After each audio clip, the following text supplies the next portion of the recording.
Assalamualaikum warahmatullahi wabarakatuh. Hello, good morning students. How are you today? I hope that all of you always happy and healthy and keep spirit. Nah, hari ini kita bertemu lagi dengan pelajaran bahasa Inggris dan kita sudah memasuki lesson yang kelima. Oke, kalian simak baik-baik ya.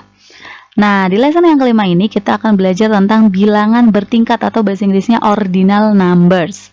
Nah, di dalam bahasa Inggris kita mengenal atau dikenal dengan dua jenis angka. Yang pertama adalah ordinal numbers, artinya angka yang digunakan untuk menjelaskan posisi atau urutan atau tahapan. Kemudian ada cardinal numbers, artinya angka yang digunakan untuk menerangkan atau menjelaskan jumlah atau kuantitas dari objek yang dibicarakan.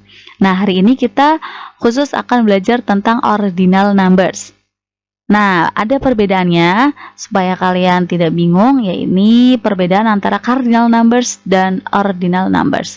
Yang pertama, kalau di cardinal numbers, ini kalau angka 1 dibacanya 1. Namun kalau di ordinal numbers, tulisannya beda dan cara bacanya juga beda.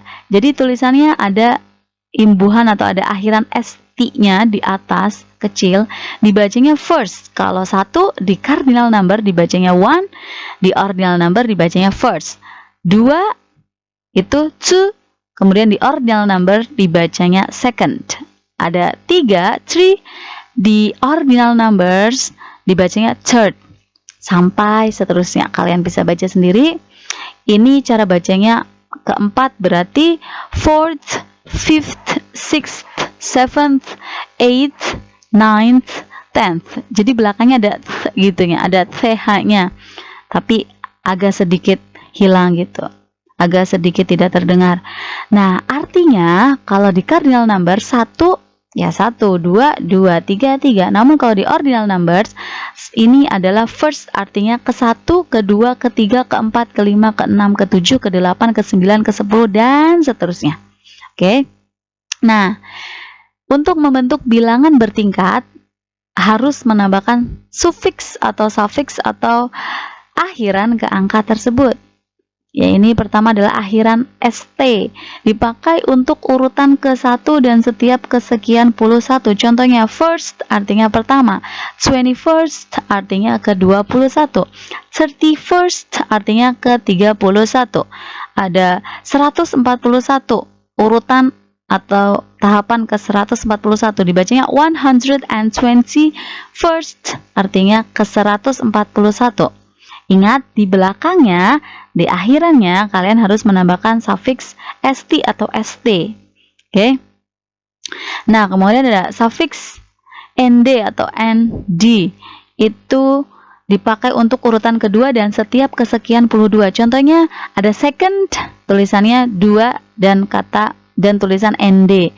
Ada 22 dibacanya 22nd, artinya urutan atau ke-22. 62nd ke-62.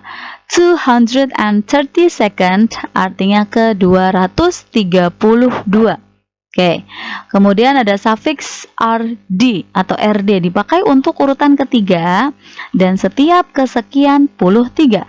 Contohnya angka 3 dibacanya third, ada akhirannya RD. RD di atasnya dibacanya third, artinya ketiga. Ada 23rd, artinya ke-23. 73rd, artinya ke-73.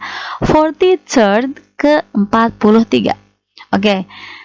Kemudian ada sufiks TH atau TH, dipakai untuk urutan-urutan lainnya, termasuk semua urutan belasan.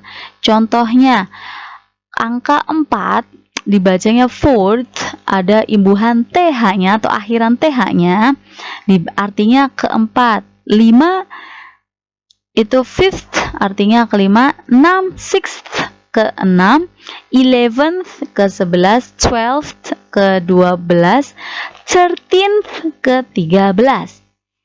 Nah, ada catatan, jadi untuk urutan angka 11, 12, dan 13 saja yang tidak diakhiri dengan ST, ND, dan RD. Jadi 11, 12, dan 13 menggunakan akhiran atau sufiks TH. Oke.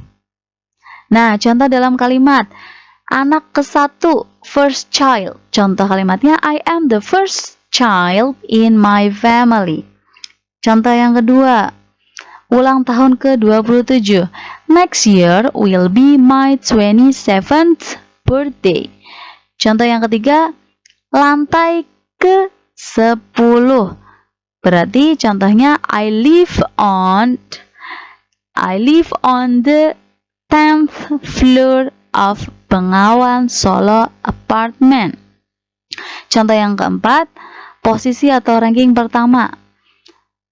Being a first position atau first rank is everybody's target. Menjadi posisi yang pertama atau ranking pertama adalah tujuan semua orang atau target semua orang. Oke, kemudian ada penulisan dan penyebutan tanggal. Jadi ordinal number digunakan untuk penulisan dan penyebutan tanggal juga. Di sini ada perbedaannya, yaitu dengan bahasa Inggris British atau United Kingdom dan American atau USA.